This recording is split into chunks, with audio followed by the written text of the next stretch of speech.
शराब अवैध शराब का धंधा करते हैं, या तो उसको उसके निर्माता हैं या सप्लायर हैं या डोर टू डोर डिलीवरी करते हैं, तो हम लोग का फोकस ज़्यादा होना चाहिए कि इस तरह का जो अवैध कमाई करता है उस पर ज़्यादा कंसंट्रेट करने के लिए, और न कि सिर्फ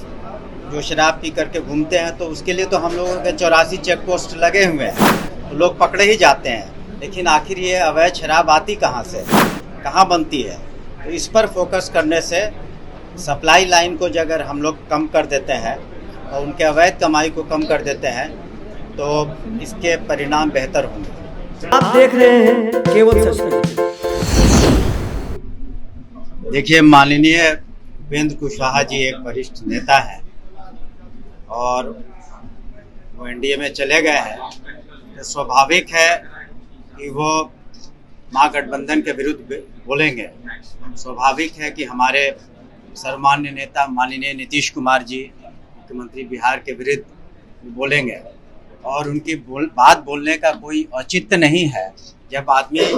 कोई भी पार्टी महागठबंधन में रहती है तो अन्य पार्टियों के साथ विचार विमर्श होता है, निर्णय लिए जाते हैं, तो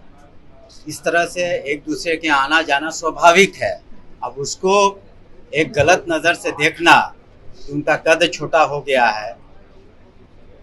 ये बिल्कुल अनर्गल बात है। इसमें कोई दम नहीं है और ये बिल्कुल ओछी राजनीति भाषा का प्रयोग है। पिछली बार हमने कहा था कि हमें 3 सप्ताह लगेंगे, लेकिन उसके पूर्व ही हम लोगों ने अब तक लिए 32 लोगों को 4-4 लाख रुपए मुआवजा दे दिए हैं, जो जहरीली शराब से जिनकी मृत्यु हुई थी, और पोस्टमार्टम रिपोर्ट उपलब्ध है। तो कई जिलों से रिपोर्ट आ गए हैं, तो अगले फेज़ में जितने लोगों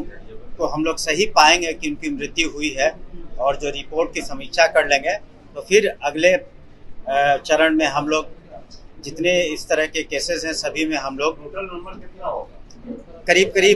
200 होना चाहिए, 200 से कुछ कम होने चाहिए। तो ये 32 हो गया है। तो चरणबद्ध हम लोग जैसे जैसे रिपोर्ट आ रहा है, क्योंकि उसकी समीक्षा भी करनी पड़ती है, पोस्टमार्टम रिपोर्ट है नहीं है। वैसे हमने पिछली बार भी स्पष्ट किया था कि